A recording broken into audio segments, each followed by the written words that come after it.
Shalom, shalom, Israel. First of all, I'd like to give all honor and glory to Yahweh, and I do so by Hashem and Mashiach Yahushua.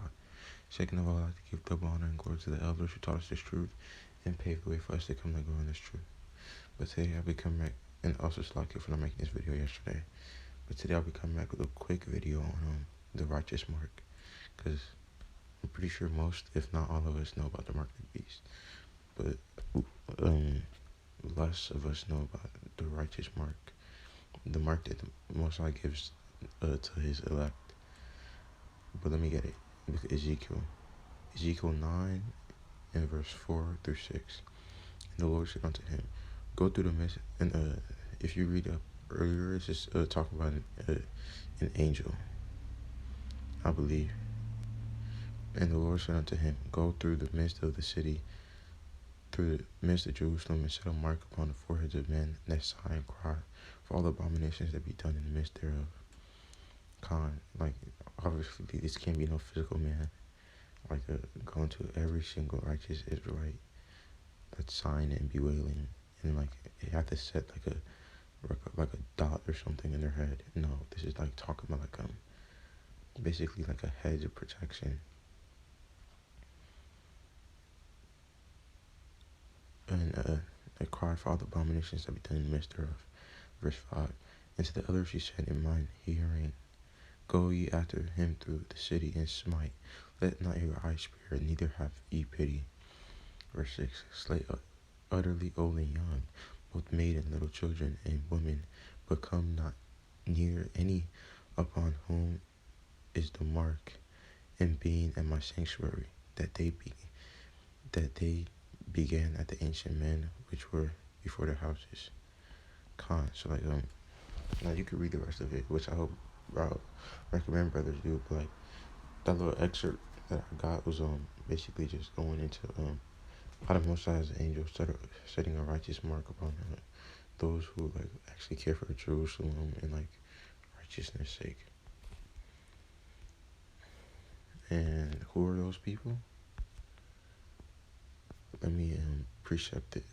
Zechariah 9 verse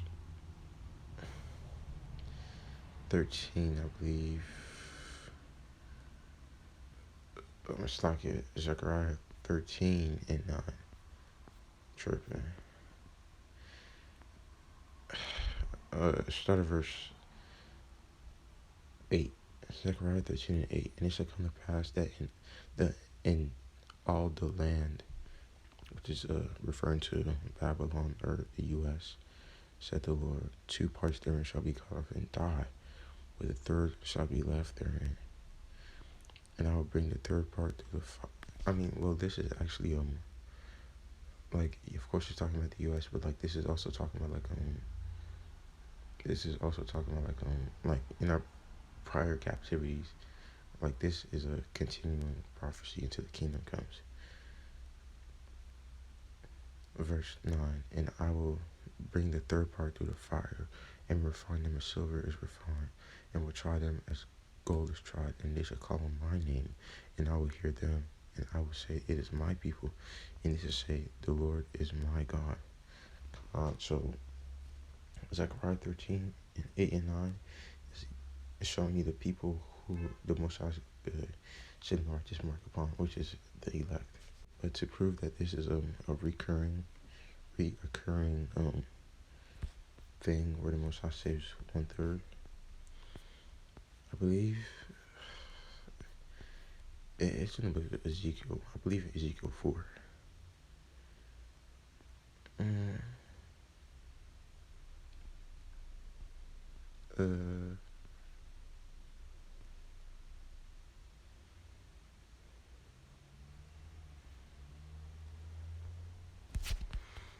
It's like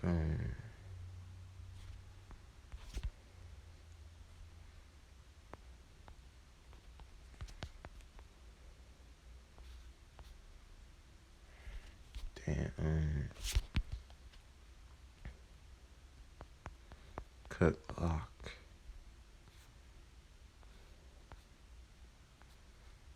Nah, it's somewhere in Ezekiel.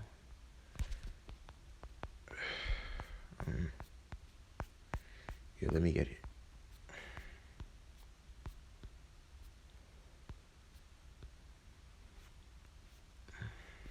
Ezekiel.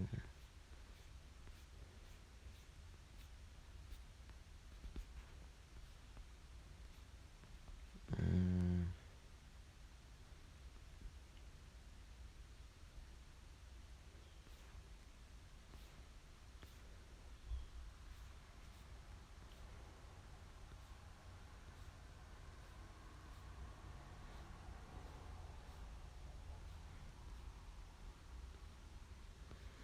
or maybe it's not the word. Maybe it's hair.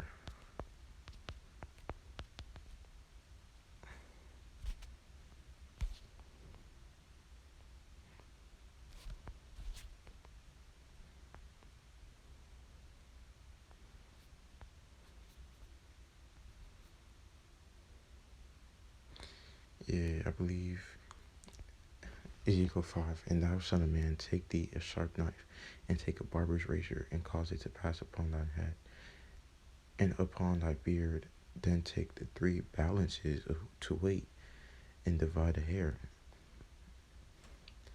Thou shalt burn with fire a third part in the midst of the city, when the days of the siege are fulfilled. And thou shalt take a third part and smite them with a knife, and a third part thou shalt scatter in the wind, and I will draw out a sword after them.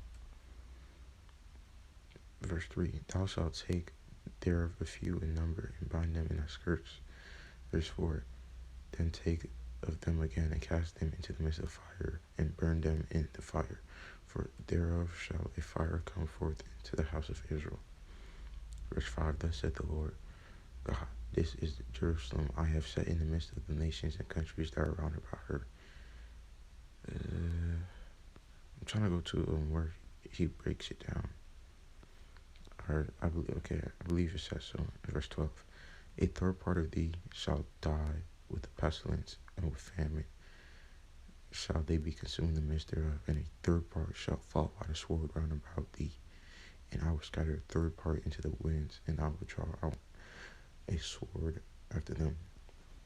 Basically, 2/3 are gonna die, like in different ways, but a third part will be scattered throughout the winds. So like the Most High always reserves back one third to like a 1/3 of Israel, like when destruction is about to happen. Most High always reserves a 1/3, whether it's for salvation or like just for them to live. The Most High reserves that 1/3. So you could use Ezekiel 5 really, and Zechariah 13, 8, and 9 to show that the like being like the 1/3, 2/3 thing is reoccurring. But anyways, this is just a quick video, or I guess just a normal video because this wasn't that quick. But anyways, I hope somebody got edified, and I pray for y'all, and I pray y'all may pray for each other. But I like to give all honor and glory to Yahweh, and I do so by Shema Mashak Yahushua. Shalom.